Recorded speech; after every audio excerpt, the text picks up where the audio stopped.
professionnel du lycée Jean-Henri Fabre, à côté d'un élève et un professeur, Michel Saint-Jean et Joseph Salguero. Bonjour à tous les deux. Michel, vous êtes le professeur de cette section. Que fait-on ici avec toutes ces machines que l'on voit à côté de nous? Alors, nous formons des techniciens d'usinage pour un champ de métier qui est le champ de métier de la métallurgie, c'est-à-dire autant tourneurs-fraiseurs, contrôleurs, des futurs chargés d'affaires. Mais encore. Nous travaillons surtout pour le secteur de l'aéronautique car c'est les plus gros recruteurs, Eurocopter, Airbus. Nous travaillons aussi dans le domaine de la SNCF, de l'automobile pour la fabrication de pièces mécaniques et plus particulièrement aussi pour les petites et moyennes entreprises du secteur local comme Usimetal, ICT Moscatelli, CTMP, A3M, etc. Joseph, vous êtes rentré donc dans cette section il y a combien de temps? Il y a 1 an tout exactement. Et pourquoi avez-vous souhaité intégrer cette section-là? Parce qu'on m'a dit que c'était un métier très recherché au fait, parce qu'il n'y a pas beaucoup de monde qui le font tout simplement. Ça m'a plu, j'ai fait un stage en DP6, on m'a permis de faire une demi-journée ici, je l'ai faite, ça m'a plu. Et donc voilà, je suis venu ici. Quelles sont les particularités de l'ambiance de cette section? De l'ambiance, moi personnellement ici à Fabre, il y a une très bonne ambiance, on a des professeurs super, bon, je ne peux pas demander mieux. Après le bac professionnel, il y a le BTS et c'est avec deux professeurs, messieurs Caral et monsieur Penel, qui sont à côté de moi. Bonjour messieurs et je vous remercie d'être présents. Pouvez-vous nous expliquer quels sont les procédés des suites dans le cadre du BTS? Bien, alors ce BTS il vient à la suite donc, du bac pro technicien d'usinage. Donc c'est un BTS industrialisation des produits mécaniques et où on fait donc toute une partie d'études sur le couple outils-matière qui consiste à ce que les élèves aient une formation qui soit à la fois formatrice et à la fois donc, pour qu'ils puissent plus tard prendre des décisions au sein d'une entreprise. D'accord ? Donc, des futurs techniciens supérieurs, donc des chargés de mission pour des pièces complexes, donc tout ce qui va être univers vraiment d'études par rapport à la pièce industrielle et de réalisation, bien sûr. Monsieur Penel, quel est votre rôle exactement pour la suite de la prise en charge de ces élèves? Moi particulièrement, j'encadre les élèves, notamment au niveau de tout ce qui est cours théorique, la mécanique et tout ce qui est études en salle, en bureau des méthodes. Mais après, on les suit également, ce qui est le cas actuellement de l'étudiant là sur cette machine, au niveau de la mise au point des projets, puisqu'ils ont des projets qui sont particulièrement complexes à réaliser. Quels sont les débouchés de cette formation? Les débouchés sont multiples, puisque normalement ce brevet de technicien supérieur est destiné à avoir des compétences dans 6 domaines au moins, dont particulièrement une compétence de chargé d'affaires, c'est-à-dire la relation avec le client au niveau de l'entreprise, la responsabilité et la gestion d'un atelier, la préparation donc en bureau des méthodes, bureau d'études pour mettre au point tout ce qui est technique, les études techniques du problème qu'a soumis le client. Et après, il y a aussi toute la programmation, la gestion des moyens, des outillages dans l'entreprise. Merci beaucoup à tous les deux. Merci. Voilà, dans la salle de CAP électricité et éléments communicants à côté de monsieur Lartigue, professeur de génie électrique. Bonjour. Bonjour. Donc nous sommes dans une salle assez particulière ici, au lycée Jean-Henri Fabre. Quel est l'enseignement que vous présentez à vos élèves? Donc ici on est en CAP. L'enseignement prodigué est la partie réalisation. Donc on fait des installations habitat, tertiaires, industrielles. Et la spécificité du CAP, c'est de faire de la distribution d'énergie électrique. La première année du CAP est exclusivement réservée à l'habitat. Donc moi, mon objectif, c'est qu'en fin de première année, ils sachent réaliser une installation chez un particulier d'une habitation. La deuxième année, on fait de l'industriel et de la distribution. Alors quand je dis industriel, on leur apprend à câbler des petits montages pour alimenter des moteurs. Alors la spécificité du CAP, c'est que EDF n'a plus d'école dans lesquelles ils formaient leurs techniciens. Donc ça nous est revenu à nous en éducation nationale. Et dans le cadre du CAP, donc on leur apprend toutes les technologies du matériel et la mise en œuvre de ce matériel qui est bien spécifique pour la distribution. Alors concernant l'enseignement du bac professionnel, quand ressort-il exactement? Alors le bac pro, c'est un petit peu différent parce que le CAP, on a beaucoup d'heures de pratique. En CAP, ils en ont beaucoup moins. Mais les parties théoriques sont plus poussées. Alors pour le bac pro, il y a plus de, on va dire, comment dirais-je, on met le pied à l'étrier pour faire une poursuite d'études. C'est-à-dire que lorsqu'on a un bac pro, on peut faire un BTS derrière. Ou après quelques années de travail, on peut se mettre à son compte. Merci beaucoup. De rien.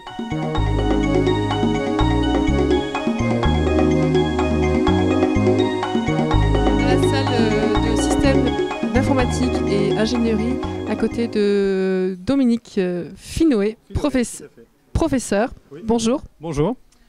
Donc tout à l'heure, vous nous faisiez une démonstration de drone. Quels sont les enseignements qui sont préconisés dans cette matière?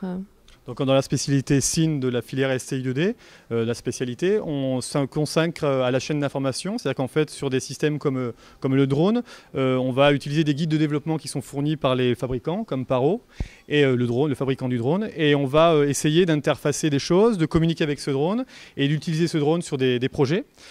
Par exemple, pour le drone Paro, on peut tout à fait imaginer avoir comme problématique venir rajouter des capteurs et mesurer des températures à différentes altitudes et faire une sorte de ballon sonde utilisant le drone. Voilà. Et donc les élèves sont amenés à dimensionner des capteurs, choisir des capteurs, programmer des interfaces homme-machine permettant de piloter le drone et venir même faire visualiser les images en provenance du drone, puisque sur le drone vous avez une caméra HD. Alors l'idée c'est que la plupart du temps en SIN on utilise des systèmes qui existent déjà et on rajoute des fonctionnalités. Donc on ne part pas d'une base nulle et avec les acquis et les connaissances on fait en sorte d'utiliser les connaissances en réseau et piloter le drone, ça nécessite énormément de connaissances en réseau. Voilà. Alors à qui s'adresse cet enseignement? À quels élèves s'adresse cet enseignement? Alors là on a affaire à des élèves, donc les élèves qui ont présenté la porte ouverte, ce sont des élèves de première SIN, STI2D, donc le public ce sont des élèves qui viennent de seconde générale, qu'ils aient ou non fait le DE, SIN ou CIT, importe peu, hein, puisque à la base en spécialité on repart de zéro, hein, donc j'avais des élèves qui avaient des connaissances en informatique, d'autres absolument pas. Ils ont appris beaucoup de choses en première et ils apprendront encore plus de choses en projet en terminale. Voilà. Quels sont les débouchés?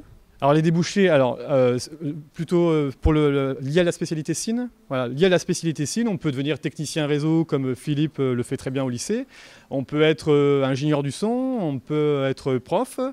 On peut faire tout ce qui est lié au métier de la conception de logiciels, de sites web, l'infographie. Voilà. Là c'est uniquement lié à la spécialité, sachant qu'en STI2D, on a quand même un enseignement transversal qui fait que ça peut déboucher sur d'autres choses. Voilà. Merci beaucoup. Avec plaisir. Merci. Merci. À côté d'un jeune élève, Milan, bonjour. Bonjour. Bonjour, tu es en terminale énergie environnement. On est dans quelle salle ici? Dans la salle, dans le labo de STI2D. Et qu'est-ce qu'on y fait? On bosse sur les activités en transversale et sur la mécanique et l'électricité. Et on fait tout ce qui est projet des différentes spécialités. Qu'est-ce que tu trouves de particulier dans cette classe? Qu'est-ce que ça t'apporte? On a beaucoup d'autonomie et l'entente entre les élèves sont très bonnes. Tu as une idée de ce que tu souhaites faire? L'année prochaine, je pense que je vais faire un BTS domotique à Digne. C'est-à-dire? C'est tout ce qui se rapporte aux automatismes intelligents de la maison. En gros, que les stores se lèvent à l'heure prévue à partir d'un simple tableau d'affichage. C'est pour ça que tu nous as fait une démonstration du robot Nao, là, tout à l'heure, derrière? Oui, c'est à peu près de l'automatisme, oui. Et de l'informatique, ouais. Ça représente vraiment cet apprentissage-là, ça représente vraiment ce que vous apprenez dans cette classe? Oui, parce que par exemple, le Nao, on l'utilise en activité, en transversale. et on programme le NAO selon les classeurs et tout. Voilà. Merci Milan. De rien.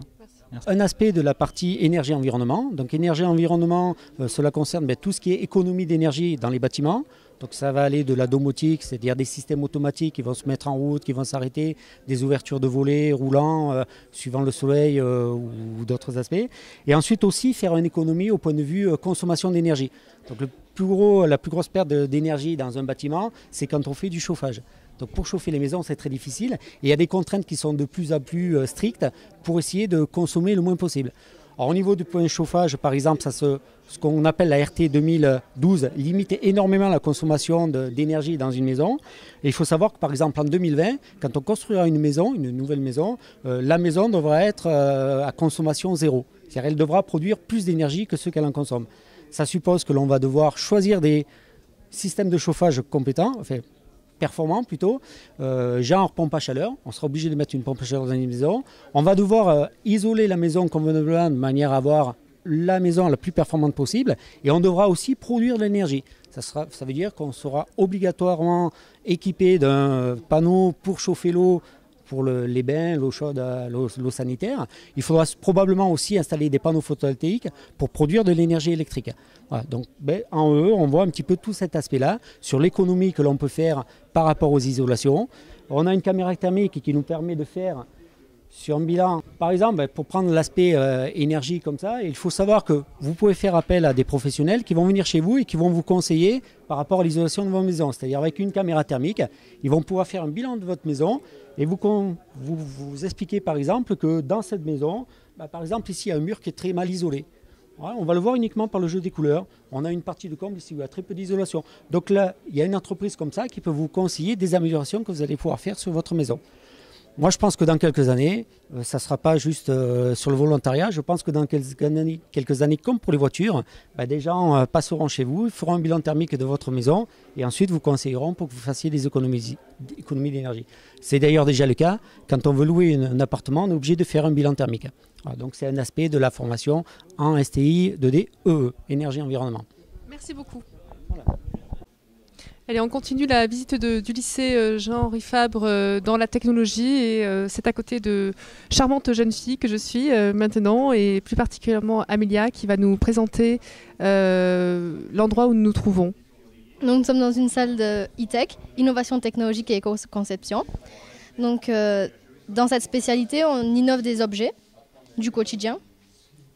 Et voilà. Concrètement, comme là, on a une lampe et on doit créer une interface pour pouvoir que la LED tienne dedans.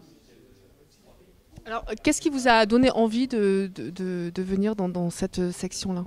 C'est une section plus manuelle et l'industrie c'est plus intéressant. Une idée de ce que vous avez, de ce que vous souhaitez faire dans votre avenir?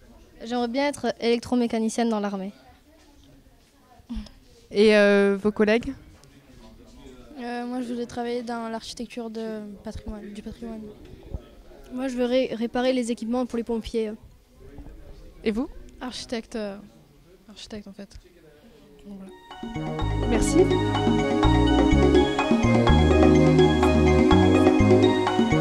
Voilà, dans la salle d'art visuel au lycée Jean-Henri Fabre pour les journées portes ouvertes avec Madame Marais, professeure d'art plastique. Bonjour. Bonjour. Vous recevez des élèves de l'extérieur pour présenter vos différentes matières dans le cadre des portes ouvertes au lycée Jean-Henri Fabre. En ce moment, nous sommes dans la salle art visuel. Pouvez-vous nous présenter les spécificités de cette matière, s'il vous plaît? Alors, on peut faire des arts visuels ou arts plastiques au lycée Fabre à différents niveaux.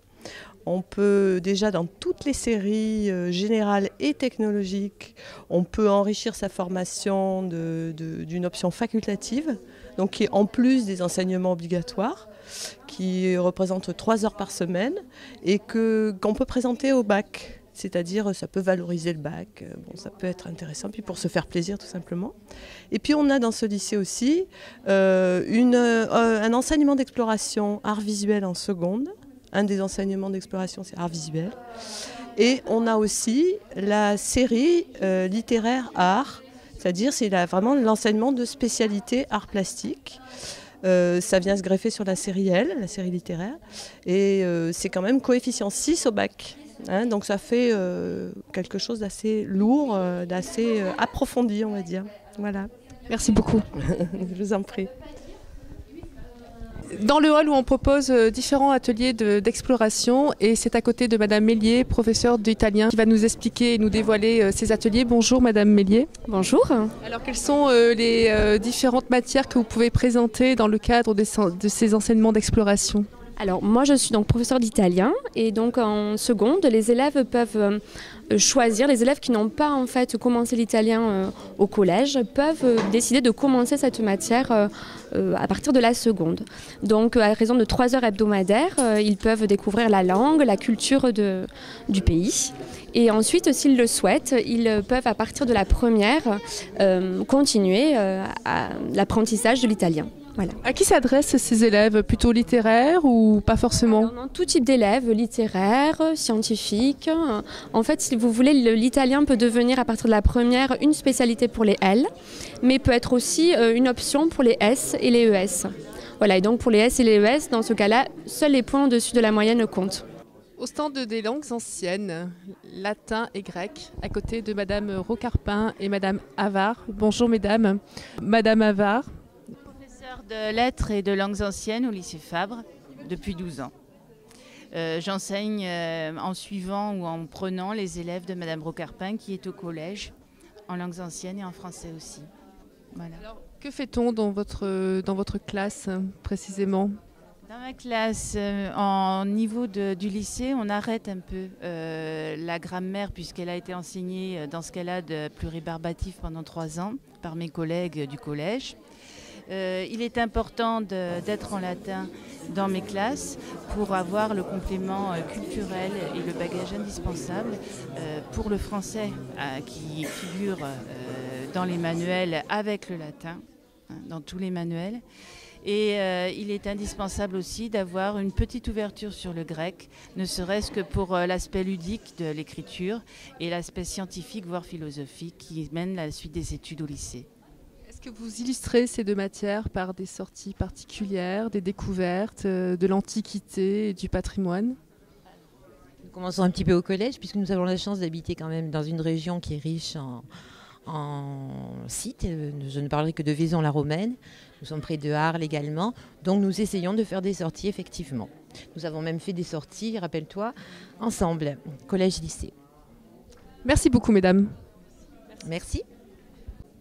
À côté de Monsieur Lagoët, professeur de littérature et société. Bonjour, Monsieur le professeur. Bonjour, madame. Présentez-nous votre matière, s'il vous plaît. À quel genre d'élèves s'adresse-t-elle et que faisons-nous dans cette matière-là? Alors, c'est d'abord un enseignement d'exploration. Autrement dit, c'est un enseignement qui fait partie de la réforme des lycées. C'est un enseignement qui se déroule sur 2 heures par semaine et qui est pluridisciplinaire, qui associe au lycée un professeur de littérature et un professeur d'histoire-géographie. Alors c'est un enseignement que je qualifie en général de participatif. Pourquoi? Parce que ce n'est pas un enseignement magistral. Nous prenons un thème, comme cette année c'était le thème de l'écrit, et nous faisons vraiment participer les élèves à l'élaboration de la séance.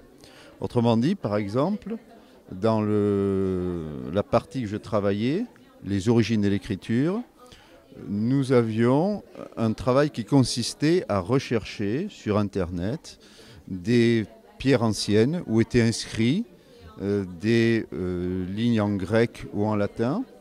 Et les élèves devaient arriver à retrouver, à partir de l'enseignement des lettres grecques et latines, le sens de ces pierres. Ce n'était pas très compliqué, ça peut paraître comme ça un peu compliqué, mais les élèves prenaient ça pour une sorte d'énigme policière. Ça vous montre l'aspect particulier de cet enseignement. Autrement dit, les élèves font à la fois de l'histoire, mais aussi ont une ouverture culturelle. Par exemple, on parle très peu de Rome et de la Grèce, désormais en histoire. Et en même temps que cette ouverture culturelle, ils apprennent à chercher. Ils ont le sens de la recherche et à travailler en équipe. Est-ce que ça leur permet d'avoir une ouverture sur, par la suite, la terminale où l'on propose ou l'enseigne de la philosophie? Alors c'est évident que ça les prépare à la philosophie. Pourquoi? Parce que ça leur donne aussi un aspect critique. Les séances, comme je disais, qui sont interactives, sont organisées autour d'interventions des élèves qui peuvent aller jusqu'à débattre entre eux. Il y a un échange entre les élèves et les professeurs. Donc en ça, vous voyez, ça les prépare quand même à la rhétorique philosophique. Voilà. En même temps, je dirais que ça les prépare au TPE. Alors, les TPE, je m'explique rapidement. C'est un petit dossier que les élèves font en première dans le cadre de l'épreuve du bac. Et c'est un dossier qui travaille par équipe. Pour réussir ce dossier, il faut travailler en équipe et il faut savoir faire des recherches. Eh bien, travailler en équipe et faire des recherches, c'est exactement ce qu'ils font en seconde dans le cadre de cet enseignement d'exploration, littérature et société. Merci beaucoup pour cette explication. Je vous en prie. Et je signalerai quand même pour terminer qu'il y a une véritable ouverture culturelle parce que nous les amenons visiter des musées, des librairies et bien souvent les séances s'appuient sur des tableaux, parfois des extraits de films. Vous voyez, donc il y a une véritable ouverture culturelle. Merci pour cette précision. Je vous en prie. Merci. Au revoir, bonne visite au lycée. Au revoir. Encore une spécificité que l'on découvre aujourd'hui au lycée Jean-Henri Fabre avec Madame Moy, professeure d'espagnol. Bonjour. Bonjour. Présentez-nous cette matière qui s'appelle euro-espagnol. Alors l'euro-espagnol, c'est quelque chose qu'on peut avoir au baccalauréat. Donc c'est un supplément au baccalauréat, option euro-espagnol. Et ça commence dès la seconde. Donc pour y accéder en seconde, les élèves ont deux possibilités. Soit ils prennent l'enseignement d'exploration MPS, soit ils ont les cours de travaux pratiques de sciences physiques en espagnol. Voilà, dans les deux cas, les MPS sont en espagnol et les travaux pratiques de sciences physiques sont en espagnol. On a une professeure de sciences physiques qui parle parfaitement espagnol. Alors qu'est-ce que ça peut apporter aux élèves ? Alors cela rapporte, déjà on voit une très grande progression au niveau de l'oral, ils arrivent à s'exprimer de façon beaucoup plus naturelle parce qu'il n'y a pas le professeur d'espagnol qui corrige les fautes, la parole est vraiment libérée. En plus, en seconde on fait forcément un échange, donc ils reçoivent un espagnol chez eux pendant 10 jours et partent en Espagne pendant 10 jours aussi, chez un espagnol de leur âge, ce qui fait qu'ils sont pendant 10 jours en contact permanent avec des jeunes et ils progressent énormément. Et au baccalauréat, donc c'est un plus d'avoir finalement cette mention euro-espagnol pour les CV. Ça fait, voilà, pour rentrer dans les grandes écoles, on dit aussi souvent que le fait d'avoir fait une classe euro montre à un élève, voilà, prouve aux recruteurs qu'on a un élève qui est motivé et travailleur. Alors à qui s'adressent ces matières? À quel genre d'élèves s'adressent ces matières? Scientifiques, littéraires ou un mélange en fait des deux matières? Alors nous en seconde on s'adresse à tout le monde hein, puisque tous les élèves de seconde ont les cours de physique, ont des cours de sciences physiques. Donc en seconde vraiment on s'adresse à tout le monde. Ils ont le droit d'abandonner à la fin de la seconde pour aller en L, en ES. Vraiment on ne bloque pas. Mais par contre ceux qui veulent continuer ne peuvent être que des SVT. Puisqu'il faut faire ensuite continuer à faire de la science physique. Merci. Je vous en prie.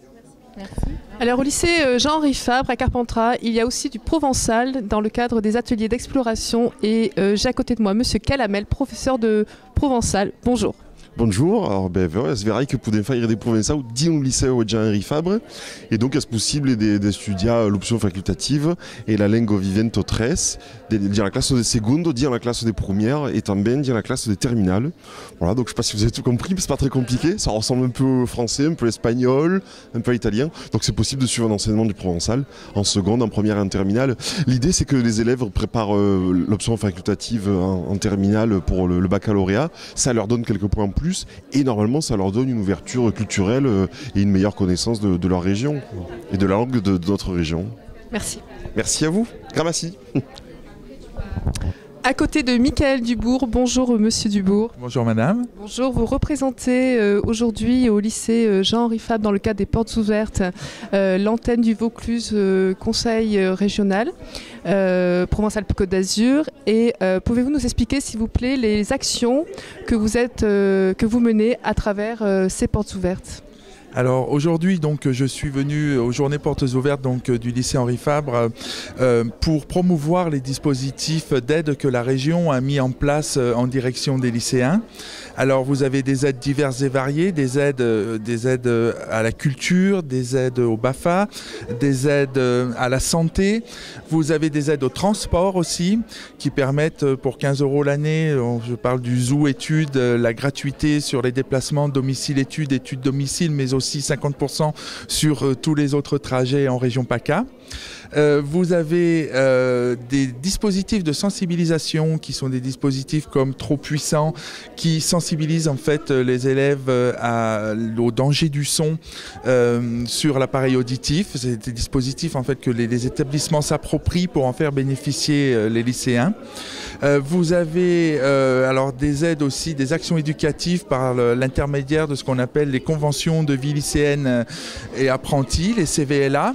Donc pour mettre en place des projets pédagogiques qui sont menés par les professeurs au sein des établissements.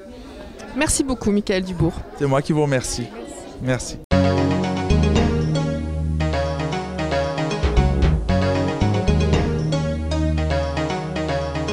Après l'enseignement technologique et professionnel, nous voici l'enseignement scientifique et c'est à côté de Madame Vignon, professeure. Bonjour. Bonjour. Bonjour. Bonjour. Alors pouvez-vous nous présenter les différentes matières que vous pouvez présenter dans cette salle au lycée Jean-Henri Fabre, s'il vous plaît? Alors ici, nous présentons en premier les MPS, méthodes et pratiques scientifiques, qui consistent en une alternance de cours de physique et de SVT sur les mêmes thèmes.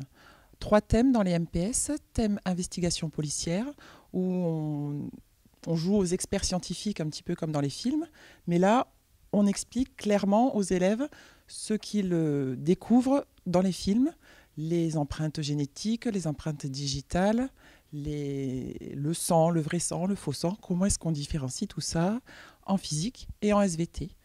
À deuxième thème, on a les sciences et aliments autour du lait. En physique, analyse chimique, en biologie, analyse biologique, bactériologique, et les transformations en yaourt, en fromage blanc, en fromage, on fabrique du fromage.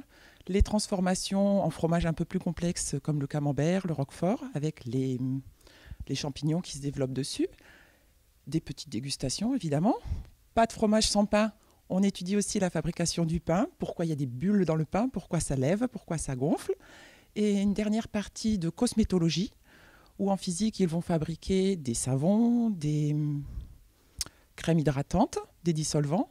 Et nous, en SVT, nous allons étudier la peau, le vieillissement de la peau, la structure de la peau, ainsi que les huiles essentielles qui sont beaucoup utilisées en cosmétologie, leur production, le lieu de production et leurs utilisations. Tout est basé sur la manipulation, la recherche de manipulation par l'élève à partir d'indices et de matériel vivant et géologique aussi. Quels sont les élèves qui pourraient être intéressés d'intégrer ces classes? Particulièrement des élèves à l'esprit scientifique qui ont envie de développer leur curiosité et leur connaissance par rapport aux investigations de recherche, démarches scientifiques et leur culture aussi scientifique. Donc plutôt des élèves qui aimeraient aller en SVT et en SI, s'ils ont un doute aussi, ça peut être intéressant. Voilà. Merci beaucoup. Merci.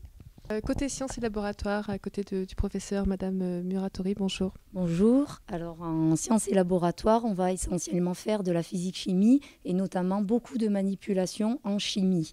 Le but étant de familiariser les élèves avec tout le matériel de chimie que l'on peut rencontrer. Alors on le fait un petit peu moins en physique, puisque le matériel de physique est très spécifique à chaque manipulation, alors que le matériel de chimie est très général. Donc on va retrouver systématiquement les mêmes matériels, c'est-à-dire des burettes, des Erlenmeyer, des fioles, et il faut que les élèves manipulent correctement tous ces appareils et aussi aient conscience de ce qu'ils font, c'est-à-dire éventuellement le matériel de sécurité qui va avec. Les séances se déroulent aussi en suivant des thèmes un petit peu comme en MPS, mais là les thèmes sont abordés uniquement sur leur aspect chimie. Si je prends par exemple cette manipulation-là, c'est du jus de citron.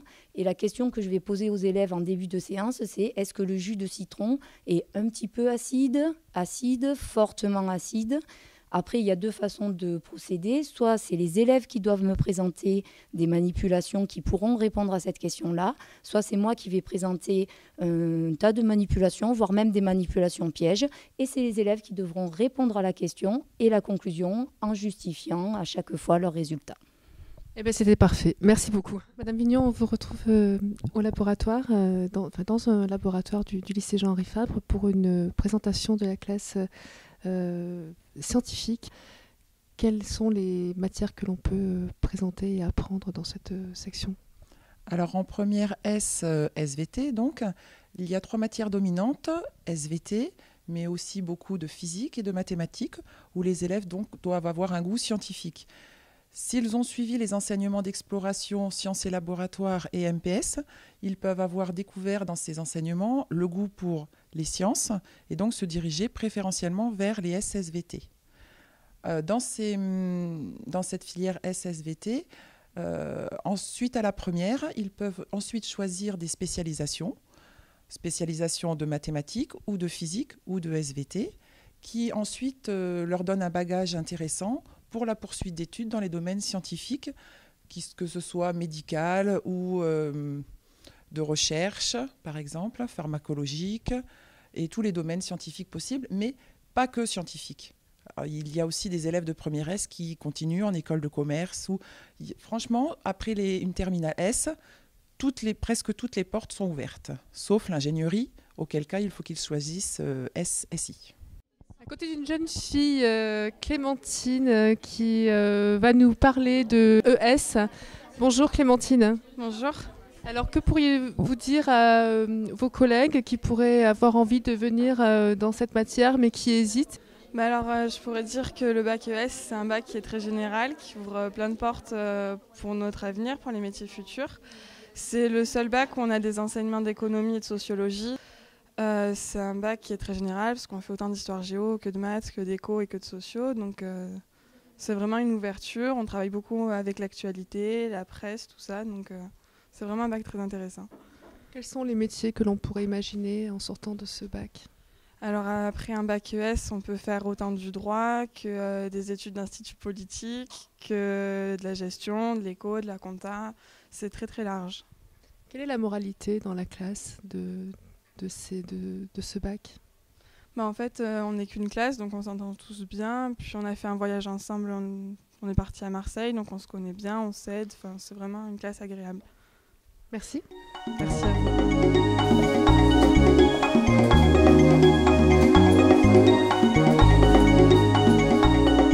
Dans la salle du CRSA, préparation au BTS du CRSA, avec Monsieur Lebeau, professeur, bonjour. Bonjour. Pouvez-vous nous préciser quelles sont les matières et comment vous la préparez dans le cadre de ce BTS? Alors le BTS RSA, donc comme tous les BTS, recrute des étudiants issus de bac professionnel ou de bac à série technologique. Le recrutement se fait en interne ou sur des établissements extérieurs, bien évidemment. La formation se déroule sur 2 ans, également comme tous les BTS. Ce BTS RSA donc, prépare les étudiants à la conception et réalisation de systèmes automatiques. C'est-à-dire qu'on essaie de leur inculquer tous les outils et les méthodes qui permettent d'aboutir à la conception réelle d'un système automatisé. En première année, globalement, les élèves venant d'horizons différents, on essaie de remettre un peu tout le monde à un niveau identique pour qu'ils puissent en seconde année participer à un projet industriel qui est le point fort de cette formation. C'est-à-dire qu'en seconde année, on va partir d'un cahier des charges d'une problématique purement industrielle fournie par une entreprise auquel nous allons tenter de répondre. C'est-à-dire qu'on va nous présenter un besoin d'automatisation d'un processus et on va effectuer l'étude, la conception et la réalisation du système automatisé qui va répondre complètement à ce besoin. Voilà. Alors bien évidemment, les prototypes réalisés ne sont jamais les mêmes. On a des prototypes différents tous les ans qui dépendent des problèmes qui nous sont soumis par les entreprises.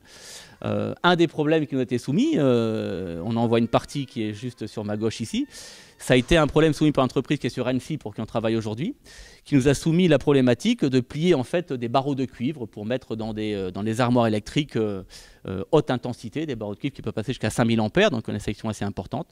Donc on nous a demandé de réaliser un prototype pour effectuer ces opérations de pliage. Voilà. Donc les élèves globalement sur un projet comme celui-ci travaillent à 6. environ une vingtaine d'heures par semaine uniquement sur ce projet, encadré par des collègues qui sont spécialisés en construction mécanique, en automatisme ou en génie électrique. Un projet comme celui-ci, d'un point de vue déroulement, commence évidemment par des recherches de solutions. C'est-à-dire déjà sur le principe, comment faire pour plier ces fameux barreaux de cuivre. Ensuite, à partir de cette solution, on y met un peu de technologie, on y met un peu de technologie pour voir un peu concrètement comment on pourrait répondre aux besoins. Ça, c'est ce qu'on appelle la partie opérative, c'est-à-dire la mécanique, ce qu'on voit sur une machine quand on la regarde. Et en parallèle de tout ça, bien évidemment, viennent se greffer les éléments de partie commande, de génie électrique, c'est-à-dire qu'on est capable de concevoir une armoire électrique, de dimensionner des composants, et également de concevoir la partie programmation qui va permettre d'animer cette machine complètement. Voilà. Donc toutes ces tâches, évidemment, sont réalisées à 100% par les étudiants, la finalité étant de livrer un système en état de fonctionnement à la fin de période scolaire, c'est-à-dire en début juillet à l'entreprise. Donc je vais me présenter, donc du coup je m'appelle Favas Thomas, comme vous l'avez entendu. Je suis élève en BTS RSA, donc conception-réalisation de systèmes automatisés. Ce qui consiste à étudier et fabriquer des systèmes, de la partie mécanique, donc tout ce qui va être électricité et système, à la programmation, c'est-à-dire réalisation de programmes sur pupitre et de programmes permettant de faire bouger les systèmes tout simplement par des automates. Donc un automate, c'est ce qu'on peut voir ici dans l'armoire. Et pourquoi avoir choisi cette option? Car c'était dans la continuité de mes études, c'est-à-dire j'étais en bac pro MEI, donc maintenance des équipements industriels, et que ça me semblait être une très bonne opportunité pour continuer, voilà. Qui est un BTS qui est très complémentaire et extrêmement complet. Quelle va être la poursuite de vos études? Alors moi j'aimerais soit partir en licence après, c'est-à-dire toujours à peu près dans les mêmes systèmes, ou après peut-être on verra à école d'ingénieur. Voilà, donc là je vais faire un arrêt de production.